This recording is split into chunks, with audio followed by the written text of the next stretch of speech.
Bonjour, il est 19h, nous sommes le premier lundi du mois. C'est l'heure des Icos partent en live sur Radio Ems. Les Icos partent en live, l'émission des concerts de Montreuil et de l'Est parisien. On y retrouve un agenda concert, des interviews et surtout beaucoup de musique. Les Icos partent en live, c'est tout de suite sur Radio Ems.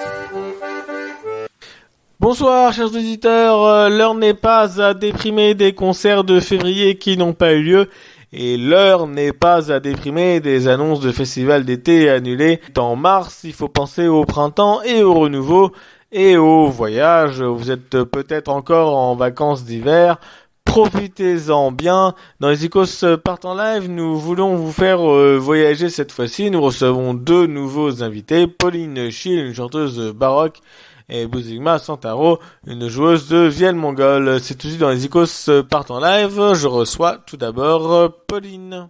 Bonjour Pauline. Bonjour Jérôme. Merci d'être avec nous dans les Icos partent en live. Est-ce que tu pourrais nous présenter un peu ce que tu fais et ton activité ? Oui, avec plaisir.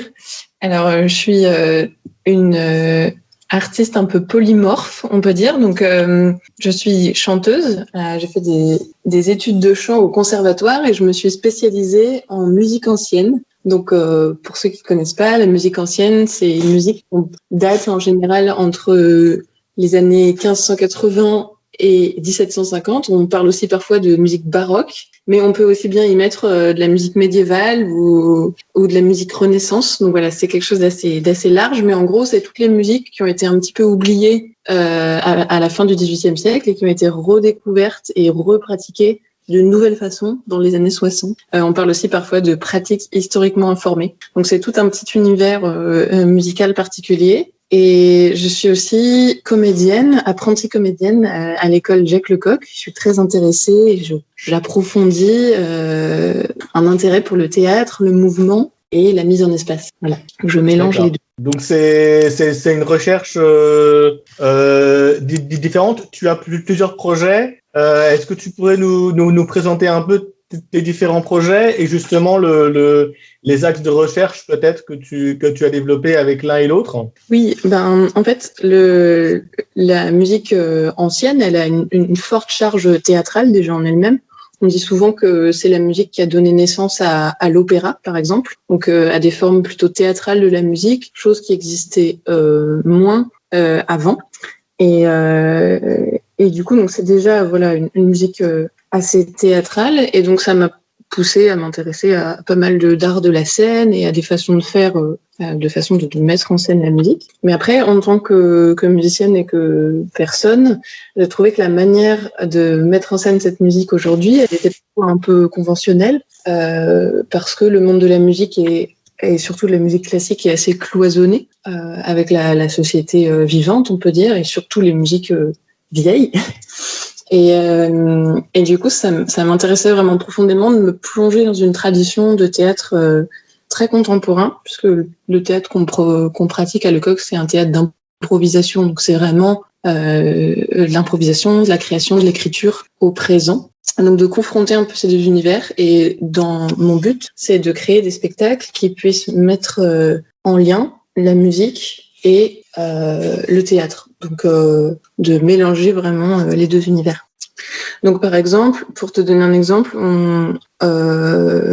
j'ai un de mes spectacles qui s'appelle Libre Rêverie, qu'on a appelé comme ça parce qu'on le pratique souvent dans des librairies, et où en fait on fait une petite mise en espace de la musique de chambre baroque. Donc en fait, il y avait des musiques anciennes qui se pratiquaient dans les chambres des personnes, donc même autour des lits, dans l'intimité. Et c'est des musiques qui sont plus rarement jouées dans les grandes salles de concert parce qu'elles s'y prêtent pas et qu'elles sont très intimes. Et du coup, notre but, c'était de recréer un espace qui convienne à cette musique et de réunir les gens dans des petits espaces de façon assez frontale et intime, et puis de mélanger, comme c'était le cas à l'époque dans les salons par exemple, de la musique et de la récitation de poésie. Donc de vraiment immerger les gens dans l'ambiance de ce que pouvait être un salon à l'époque. Voilà. Donc ça, c'était un exemple de mélange des deux ambitions. Donc là, on parle de spectacles qui sont donc, tu disais, dans une recherche de l'intime, comme dans une chambre, comme à l'époque. Donc, quelque chose qui était assez intime. Et comment vous recréez cette intimité-là dans un cadre plus actuel, donc dans une librairie? Comment ça se passe en fait? Est-ce qu'il y a une interaction particulière avec le public par rapport à un concert classique dans une salle qui serait plus dédiée à des musiques moins intimes et plus, comme tu disais tout à l'heure? Oui, en fait, l'idée, c'est de s'inspirer des pratiques qui avaient lieu historiquement pour créer des nouveaux espaces de partage et d'expérimenter. Donc, par exemple, ce spectacle, on le joue aussi dans des appartements chez les gens. Et du coup, on leur propose de sonoriser en quelque sorte leur espace. Donc, ils le redécouvrent d'une manière différente. Et à cette occasion, et en fait, du coup, on réunit aussi leur cercle d'amis autour de la musique et autour de ce partage. Et ensuite, on propose, en général, on amène avec nous un certain nombre de personnes qui font une scène ouverte après le concert. Et donc, en fait, ça crée une forme de côté informel où le concert n'est pas le seul point d'attention et où ensuite il y a une partie beaucoup plus spontanée qui s'enchaîne. Et pour bon nombre de personnes, c'est une vraie découverte parce que la plupart des gens qui nous invitent sont pas forcément musiciens eux-mêmes ou artistes. Et ce qu'on leur propose, c'est vraiment de vivre une soirée entière, une forme d'expérience de ce que pouvait être un salon. Et dans les librairies, on le fait aussi en complicité avec le libraire, un petit peu dans le même état d'esprit, pour immerger les gens un petit peu dans un entre-soi, en fait. Donc c'est paradoxal. En fait, on utilise une réflexion théâtrale pour déthéâtraliser la musique, parce que la musique qui est jouée dans les salles de concert, elle se fait de façon très frontale, avec les gens qui écoutent, assis, dans l'obscurité. Et là, le but, c'est de recréer une communication en fait autour de ça. Et ça crée des assez belles ambiances d'ailleurs. Ensuite, on a des témoignages assez émus en fait, des gens qui découvrent que la musique peut faire partie d'un archi quotidien. Mais bien sûr, nous on le fait de manière assez réfléchie quoi. Ce qui veut dire que le public participe en fait un peu ou au moins sur une partie de ce spectacle ou de ces soirées, oui. Il participe, donc il est aussi acteur et partie prenante de cette expérience-là. C'est ça. Et on l'invite d'ailleurs à participer et en fait les quelques personnes qui sont nos complices si on peut dire et qui lancent la scène ouverte après sont pas identifiées comme telles.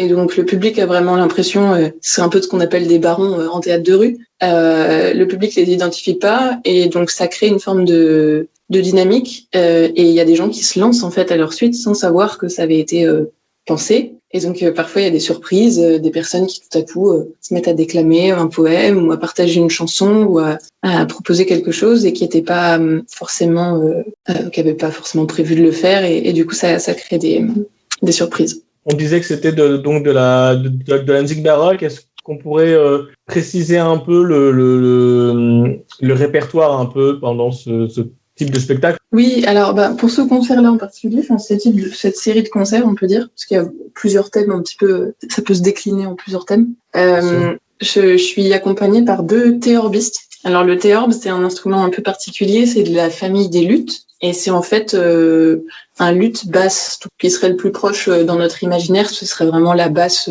rock. C'est un instrument qui a des très beaux graves et qui est fait pour accompagner la voix et donner une forme de groove en fait à la musique chantée. Et c'est un instrument assez spectaculaire, parce qu'il a un très très long manche. Il est en forme de poire comme les luths, et puis un très très grand manche comme ça.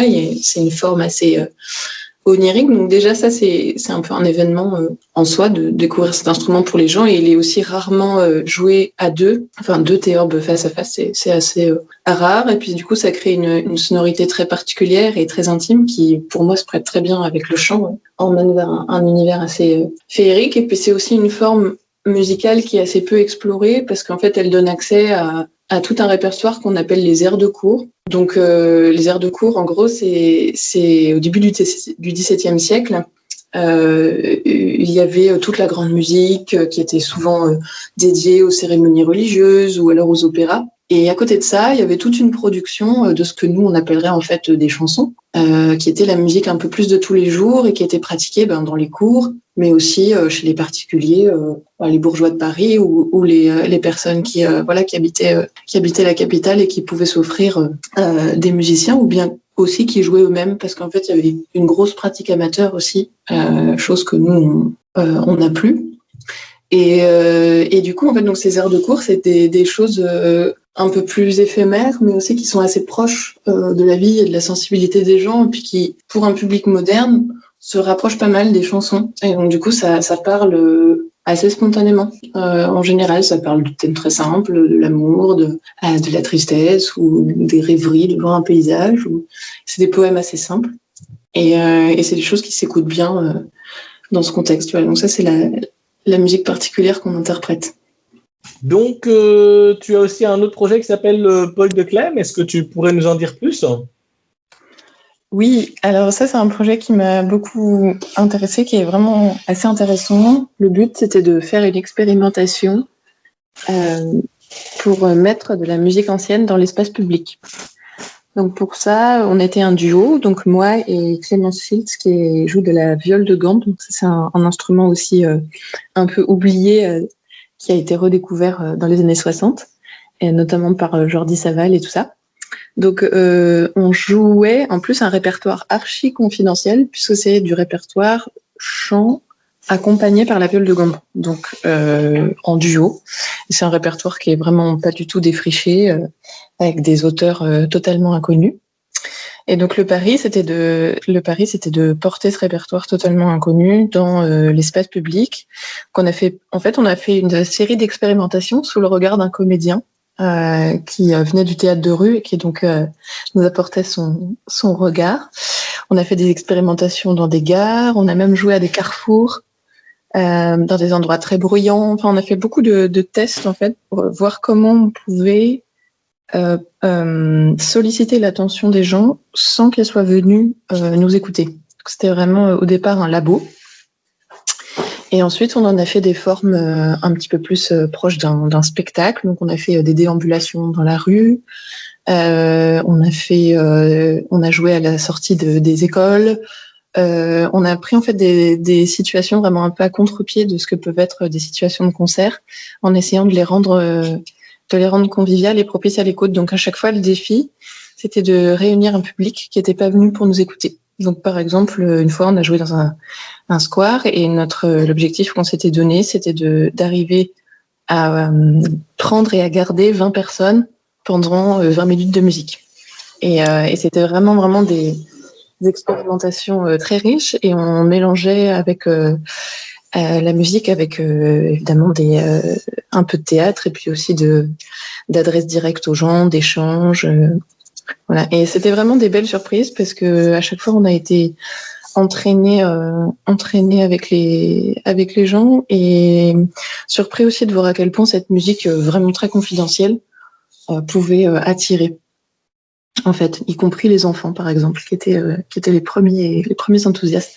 Alors, est-ce que tu peux nous présenter aussi Quatre Voix en un instant? Oui, alors les deux autres projets, en fait, c'est des groupes desquels je fais partie. Donc, je suis moins, je suis pas la directrice artistique des projets, si on peut dire. Donc, à Quatre Voix en un instant, en fait, c'est un quatuor de chant Renaissance qu'on a monté avec 3 autres chanteurs et aussi quelques instrumentistes accompagnateurs parfois. Et donc, on s'est vraiment focalisé sur le répertoire polyphonique. Donc, pour un chanteur, c'est toujours intéressant d'explorer le chant à plusieurs. Et c'est tout un travail assez différent du chant soliste, où il faut trouver un son commun et trouver une façon de chanter et de raconter une histoire ensemble, parce que souvent, les chants de la Renaissance sont basés sur des textes qui sont assez importants.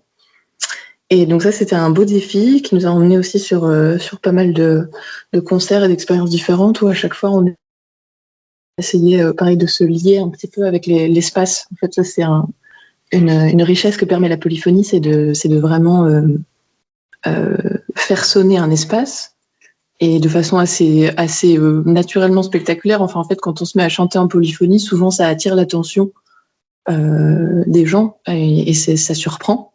Et du coup, on essayait de se baser sur ce sentiment très naturel pour faire quelque chose d'un peu interactif. Et ensuite, Flores Myrte, ça c'est pour le coup le très ancien de l'ancien, donc c'est vraiment du chant médial grégorien. Donc ça c'est une autre aventure assez passionnante, mais c'est quelque chose qui se fait assez peu, c'est-à-dire le chant a cappella à l'unisson. En fait, au Moyen-Âge, le chant grégorien d'église était interprété par des chœurs à l'unisson. Et tout le monde chantait donc en même temps une musique qui était pourtant pas rythmée. Donc il faut trouver un moyen d'être ensemble sur le texte et le souffle sans avoir entre guillemets le repère du rythme. Et ça c'est aussi un travail vraiment passionnant. C'est aussi un travail assez exotique pour nous parce que c'est des musiques qui sonnent vraiment vraiment très étrangères à nos oreilles. À la limite, voilà, la musique du XVIIe siècle, on peut reconnaître des structures, se sentir un peu familier, mais là c'est vraiment très très loin de nous, donc il y a une forme d'exotisme assez passionnant. Et puis c'était très chouette aussi c'est chouette de travailler avec un ensemble à voix de femmes. Donc on est 6 femmes à chanter à l'unisson. Et ça c'est des projets qu'on tourne encore. Et là on va le jouer en République tchèque cet été. Alors voilà, est-ce que tu pourrais nous dire un peu les prochaines dates de ces projets-là? Alors oui. Donc c'est vrai que là, avec la période Covid, il y a eu pas mal de choses qui ont été reportées. Mais a priori, donc le premier dont je t'ai parlé, Libre Rêverie, on va le jouer à Paris en avril-mai. Alors dans une librairie assez chouette qui s'appelle Les Oiseaux Rares, qui est rue Jules Pian, dans le 13e. Et donc la date est en cours d'établissement parce que tout est un peu flottant en ce moment. Mais donc on devrait normalement, si tout va bien, le jouer aux Oiseaux Rares et puis aussi chez des particuliers à Paris. Et Flores Myrte, on va jouer aussi en avril à Versailles et en République tchèque du coup cet été. Voilà. Puis j'espère qu'il y a d'autres dates qui vont se débloquer et se prévoir pour les temps à venir. C'est vrai que pour l'instant je vois que à échéance courte. Alors, pour se tenir au courant, parce que du coup, il n'y a pas encore les dates, on peut te suivre sur le site paulineschill.com. Donc, Pauline comme Pauline et Schill, SCHI2L.com, où on peut retrouver toutes les informations. Tu as également une page Facebook. J'imagine qu'on peut te retrouver là. Dans cette émission, je propose aux gens qui sont de passage, s'ils ont un message à adresser à leur public, est-ce que tu aurais quelque chose que tu aimerais dire particulièrement aux gens qui nous écoutent sur la musique, ce que tu fais, par rapport à tout ce que tu aurais envie de dire Oui, en fait, j'aurais envie de dire un peu un message, je dirais, positif. C'est vrai que dans cette période, on peut se dire que le relationnel est très éloigné et très contraint. Moi, je peux vraiment témoigner que grâce à la musique et aux arts vivants, on crée beaucoup de liens les uns avec les autres et qu'en fait, même si actuellement les manifestations sont empêchées, je sens que ces liens sont très forts et continuent en fait d'être actifs et d'être, de porter plein de promesses. Donc voilà, je voulais porter un petit message d'espérance pour l'avenir relationnel autour de la musique et du théâtre. Alors, merci beaucoup pour ce message-là. Je me permets aussi, on n'en a pas parlé, mais tu as fait une superbe série pour Noël sur la Passion et puis Bach, donc qui sont trouvables sur ton site internet. Du coup, je me permets de pointer cette actualité-là. Et puis, je voulais te remercier pour être venu dans les Icospartans Live. Et puis, on va se quitter avec un petit extrait musical, mais tu m'avais dit que tu pourrais nous le présenter, alors je te laisse le présenter. Oui, brièvement, ce que vous allez entendre, en fait, c'est ce qu'on appelle un passage, ou plutôt un exercice de passagie. C'est un mot assez original. En fait, à la Renaissance et aussi dans la musique baroque, quand on entendait un intervalle, c'est-à-dire 2 notes à la suite, par exemple, on pouvait le remplir ou faire un pont entre ces 2 notes de façon ornée. Enfin, c'était une façon d'ornementer la musique. Et on appelait ça un passage. Donc, ça peut faire, par exemple, pom, pa, pa, pa, pa, pa, pom. Et c'était vraiment un jeu et un art d'orner le plus possible ces passages et de les rendre les plus inventifs possibles. Et si bien qu'il y avait des personnes qui notaient les plus belles inventions qui étaient trouvées et qui proposaient aussi des motets ou des œuvres sacrées déjà ornées ou avec des propositions d'ornementation. Donc là, c'est le cas avec un Magnificat qui a été orné par un compositeur italien qui s'appelle Botticelli et qui est particulièrement spectaculaire dans ses inventions d'ornement. Et c'est vraiment un des aspects de la musique ancienne qui est très très passionnant, c'est qu'il nous replonge dans cet art de l'ornement que d'autres musiques ont continué de cultiver, par exemple les musiques orientales. Et donc voilà, je vous laisse écouter. On a décidé dans l'interprétation d'alterner les parties chantées avec des parties où ce sont les instruments qui reprennent l'ornementation. D'accord, alors nous allons écouter ça. Merci beaucoup d'être venu dans les Échos Spartans Live et à bientôt du coup. À bientôt Jérôme, merci. Merci. Au revoir.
Voilà, c'était donc le Magnificat Primitoni et Voce Sola, interprété par Pauline Schill, dont je vous invite à aller voir toutes les informations sur son site internet. Pauline Schill, Pauline comme Pauline, Schill, SCHILL, hi2l.com. Vous pourrez trouver toutes ces actualités, ses prochains concerts et la série Back dont on parlait tout à l'heure. Tout de suite, notre deuxième invité, Bozikma Santaro, nous allons parler de musique mongole. C'est tout de suite sur Radio M. Bonjour Bozikma. Bonjour Jérôme et bonjour à tous les auditeurs qui écoutent l'émission ce soir. Merci. Bozikma, tu es joueuse de morinkour et donc est-ce que tu pourrais nous présenter cet instrument-là et tes différents projets ?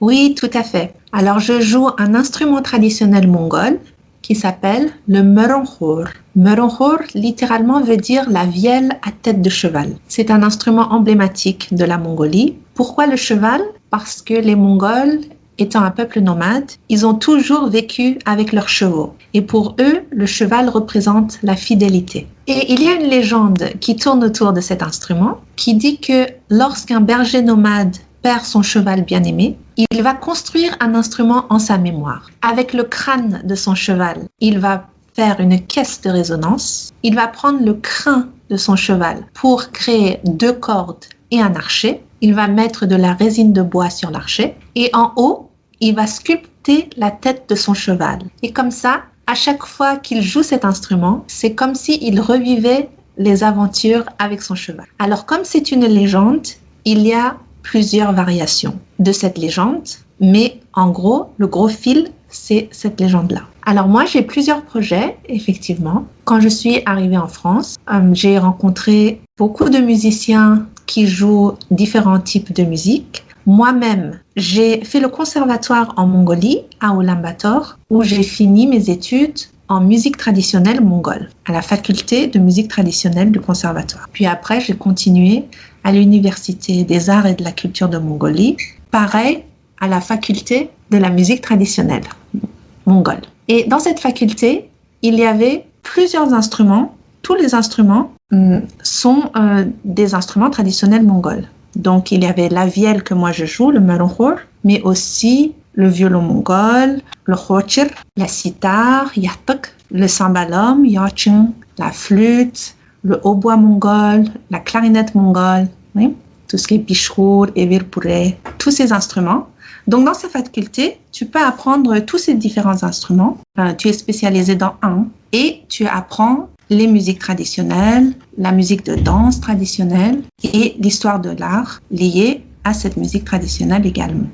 Donc, je suis arrivée en France en 2008 et j'ai rencontré différents musiciens qui étaient en dehors de la musique que je connaissais. Donc, moi, je suis vraiment spécialisée dans la musique traditionnelle mongole, mais je ne connaissais pas bien le jazz ou la musique médiévale ou le folk français que j'ai découvert en France. Et ça m'a permis, d'ouvrir mes horizons et de faire des fusions avec différents artistes, différents musiciens. Donc, j'ai d'abord rencontré, quand je suis arrivée en France, j'ai d'abord rencontré une musicienne mongole qui s'appelle Gran Chimek. Son nom d'artiste, c'est Gana. Et elle joue le banjo mongol à 3 cordes. En mongol, on dit shanz. Elle joue aussi le tofshor, qui est le luth mongol à 2 cordes. Et elle chante aussi le chant diphonique. Donc, elle a appris en autodidacte. Et comme elle était issue du même conservatoire que moi, on avait les mêmes références, le même répertoire. Donc, c'était très facile de se mettre ensemble pour créer un groupe et faire de la musique traditionnelle mongole ensemble. Alors, juste pour les gens qui ne connaissent pas le son diphonique, est-ce que tu peux juste nous expliquer ce que c'est ? Oui, alors le chant diphonique, comme son nom l'indique, diphone, donc ça veut dire 2 voix. C'est-à-dire que c'est un chanteur qui va créer 2 sons en même temps. Il y aura toujours une ligne de basse en dessous et au-dessus, il va chanter sa mélodie un peu comme un sifflet. Et voilà, avec la modulation de la langue, de la bouche, il va créer différentes notes pour chanter une mélodie, toujours accompagnée de cette ligne de basse. Et quand je suis arrivée en France, j'étais surprise de voir qu'il y avait énormément de Français qui étaient fascinés par le chant diphonique. Donc, comme je vous ai dit tout à l'heure, donc j'ai rencontré Gana et après, j'ai fait mes études à Paris d'Hydro-7 et c'est là où j'ai rencontré une fille qui était aussi métisse comme moi, franco-chinoise, qui s'appelle Viviane. Et elle jouait de la sitar chinoise. La sitar chinoise a 21 cordes qu'on joue avec des ongles. On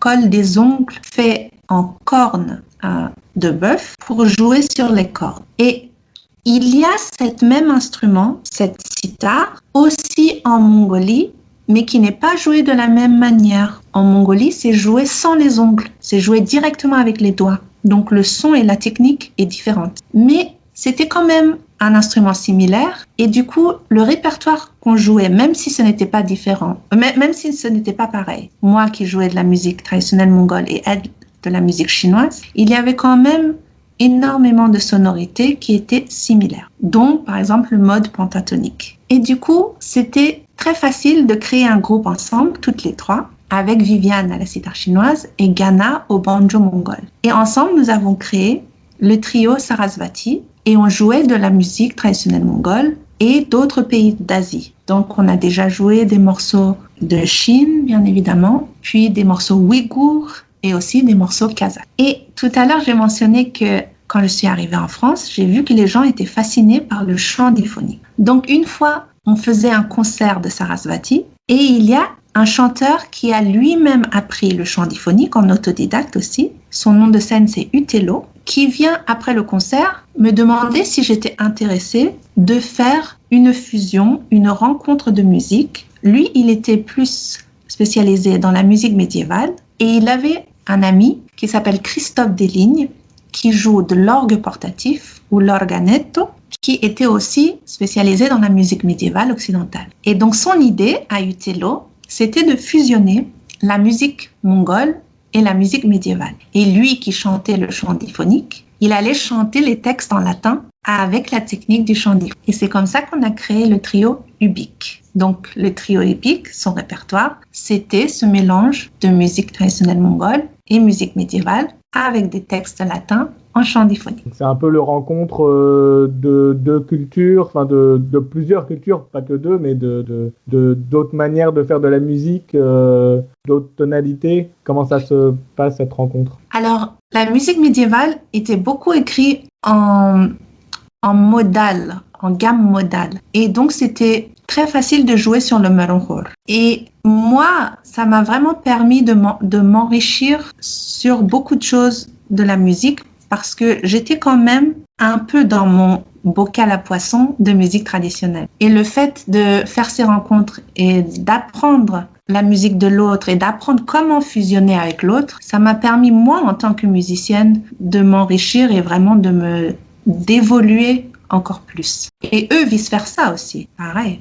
Donc, cette rencontre de culture, c'est quelque chose que tu fais. Tu as ce projet Sharing Mongolian Songs. Est-ce que tu peux nous en dire un peu plus sur ce projet-là? Oui, alors, ma playlist sur ma chaîne YouTube, Sharing Mongol Folk Songs, est quelque chose que j'ai commencé l'année dernière, quand il y a eu la pandémie de Covid-19 et qu'on était confinés à la maison. En fait, comme beaucoup de musiciens, comme beaucoup d'artistes, j'ai eu une cessation d'activité et donc je tournais en rond chez moi, mais je voulais quand même faire quelque chose parce que ça me manquait. Alors je voyais différents musiciens faire des concerts en ligne live, mais moi je n'ai pas assez de notions concernant les cartes de son, les micros professionnels et comment diffuser un bon son et une bonne image en ligne, en direct. Je n'avais pas assez de notions pour me mettre à ça. Donc, il fallait me trouver autre chose. Et en mars 2020, un peu après tout le confinement et tout, il y a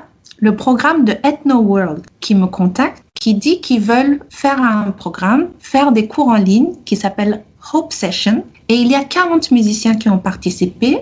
Et en gros, l'idée de ces Hope Sessions, c'était que toi, tu partages une musique traditionnelle ou alors une technique de jeu de ta musique ou un rythme particulier que tu vas transmettre aux autres pendant 90 minutes. Ils te donnaient cette fourchette-là et tu peux enseigner ce que tu veux. La seule règle du jeu, c'est que ça soit spécifique à ton pays.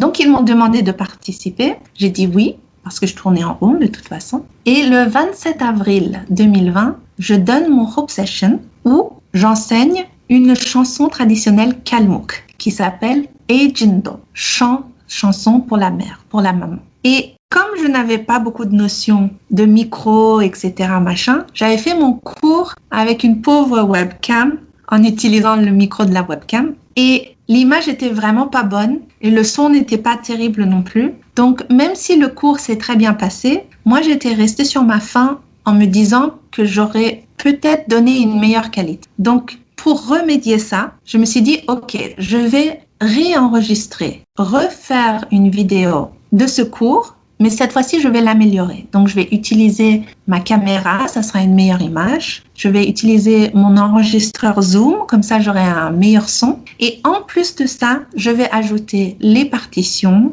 les paroles, et puis l'accompagnement, les ornements, comment jouer cette musique en ornementation.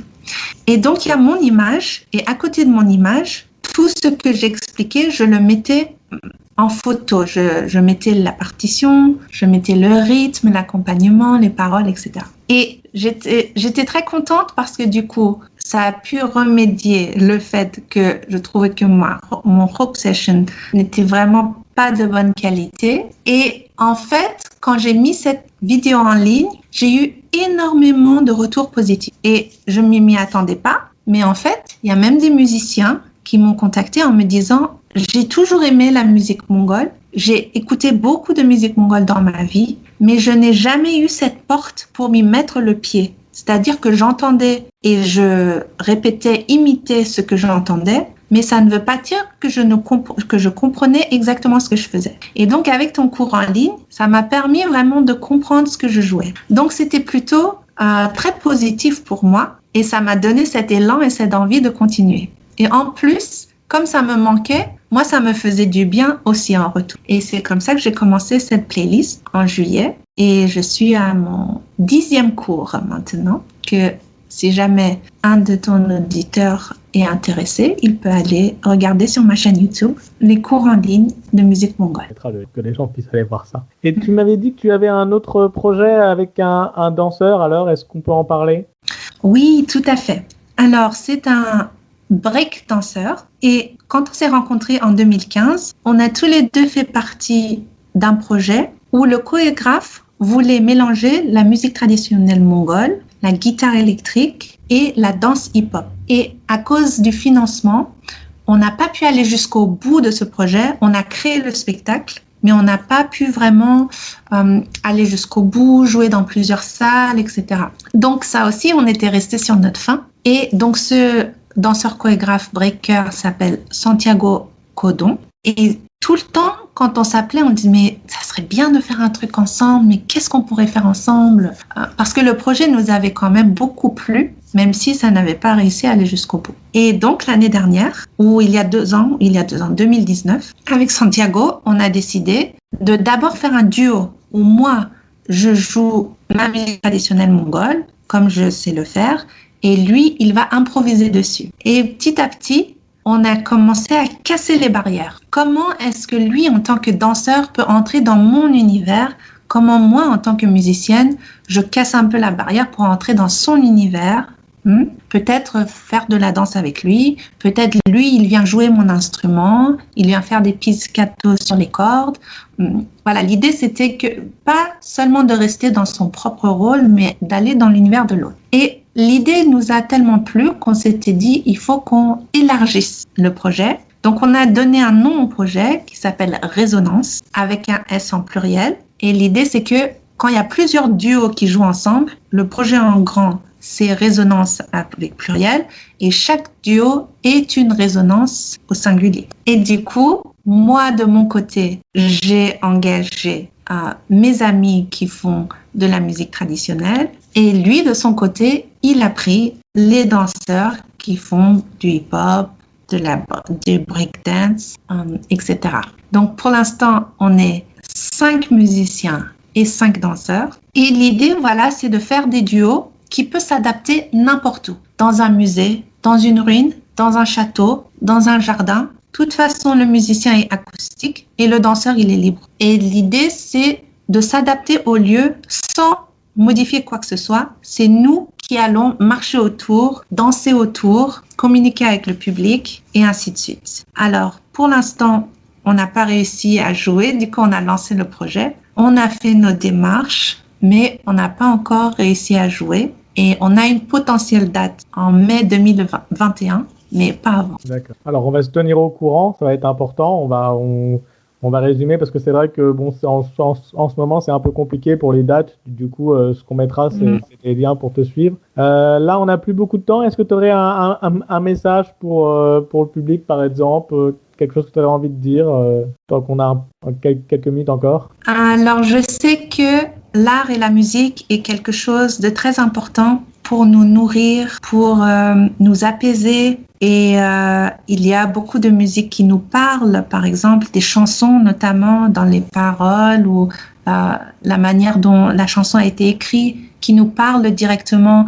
Quand par exemple tu es dans un certain état d'esprit ou dans une certaine émotion, tu écoutes une chanson et tu as l'impression qu'elle te parle directement à toi ou qu'elle parle directement de toi. Donc je me dis que voilà, l'art et la musique est quelque chose de très important pour notre équilibre, mais notre équilibre mental aussi.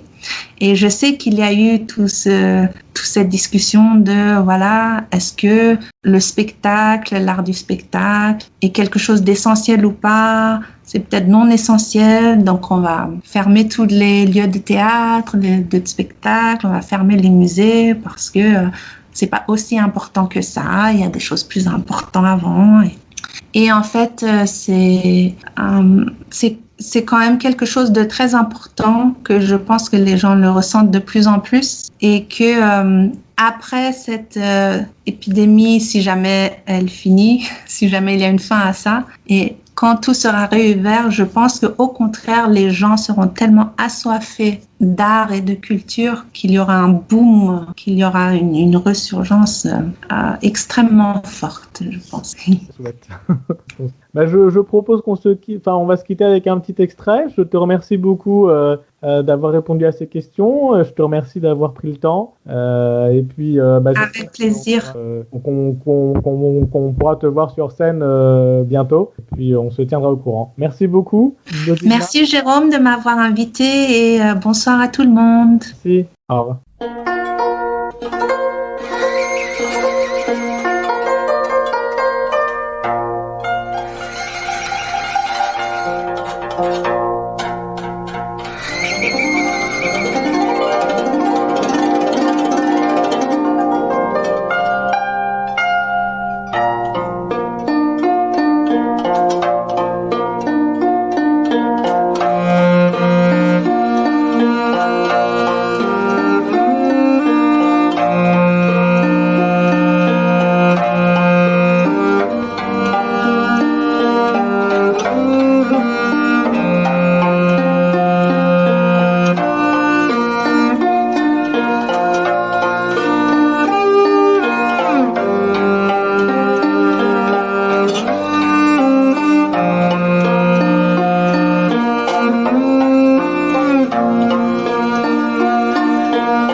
Voilà, c'était donc un extrait de Sarasvati, le groupe dont nous avons parlé tout à l'heure, avec 2 chansons traditionnelles mongoles, les 4 saisons de la steppe et les 10 doigts de la main.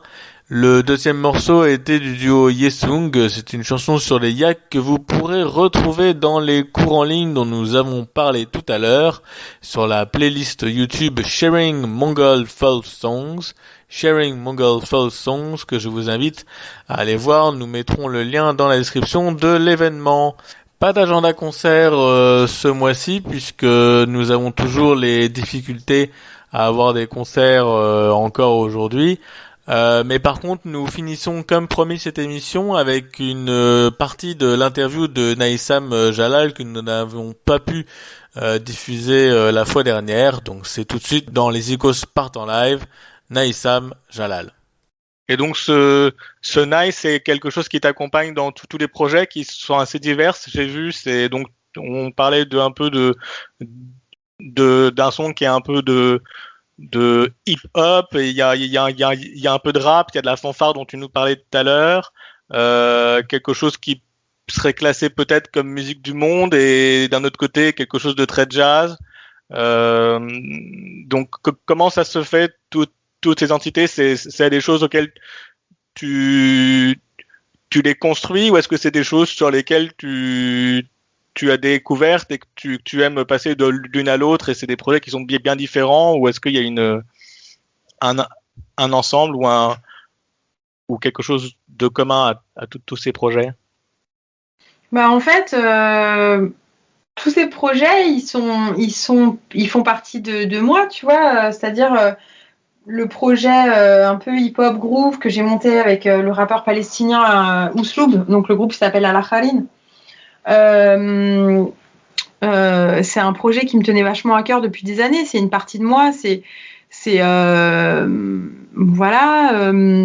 Les autres groupes, que ce soit le quintet ou le trio, c'est aussi des projets que j'ai montés, que j'ai fondés avec des artistes que j'ai choisis pour jouer une musique que j'ai composée. Tu vois, c'est vraiment des différentes partie de moi-même, différentes interrogations que j'ai,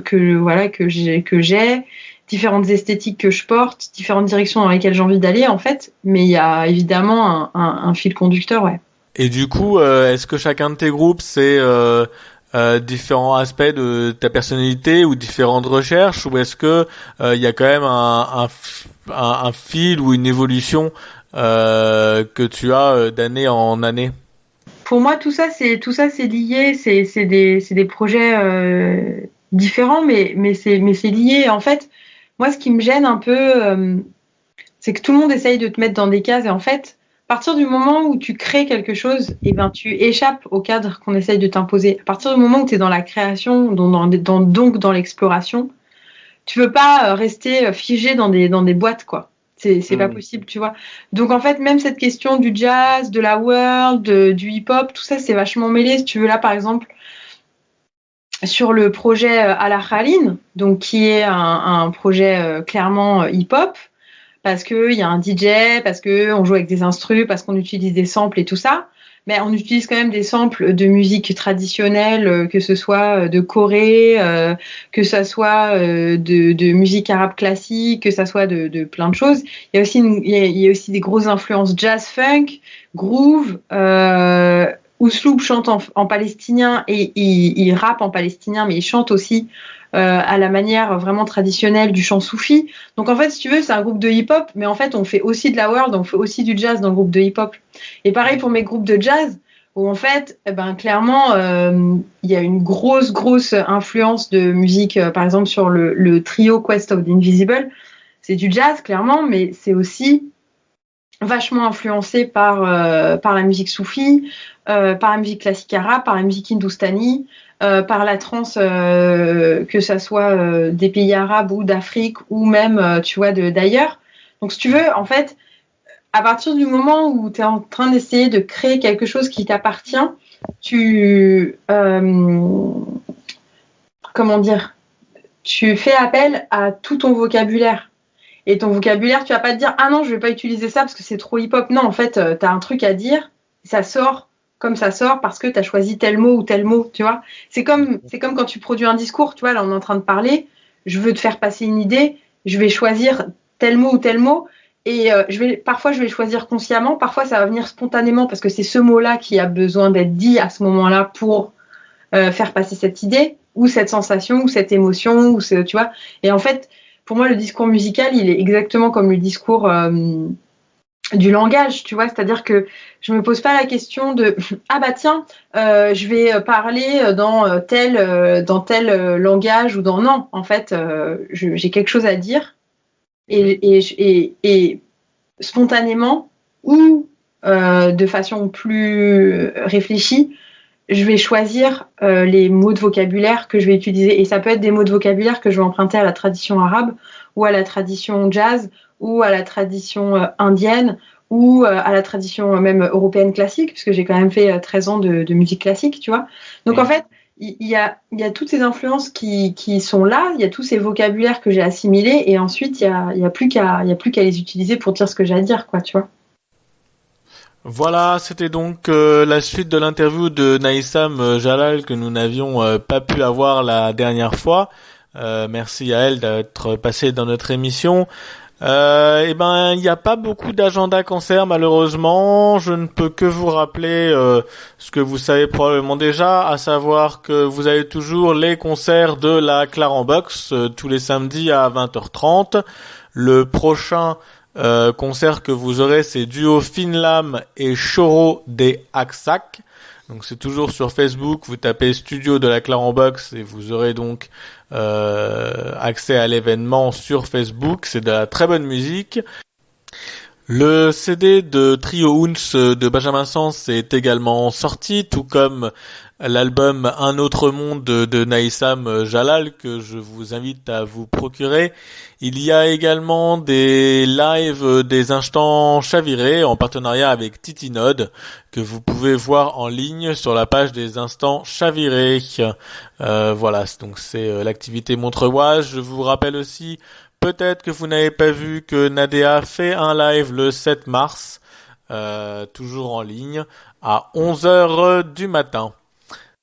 Vu le contexte sanitaire, je n'irai pas plus loin dans les annonces de concerts. Je vous invite donc à aller suivre les pages des artistes que vous aimez. Il y a beaucoup de choses qui se font en ligne et c'est toujours très agréable d'avoir ces concerts. Merci à eux de faire vivre la musique malgré les conditions actuelles. Je vous rappelle les deux invités que nous avons reçus aujourd'hui. Donc Pauline Schill, une chanteuse baroque où vous pourrez voir toute l'actualité sur son site paulineschill.com, et Budzikma Santaro. Vous pouvez voir toutes ces actualités sur UBK Trio et aussi sa chaîne YouTube Paint with Music, et c'est la playlist Sharing Mongol Folk Songs dont nous mettrons le lien sur la description de l'événement. Voilà, les Icos partent en live, c'est fini pour ce mois-ci. Nous vous retrouvons le mois prochain pour d'autres artistes et d'autres aventures. En attendant, vous pouvez aller écouter les podcasts des précédentes émissions. Mais surtout, prenez soin de vous et faites vivre la musique dans vos oreilles. À bientôt.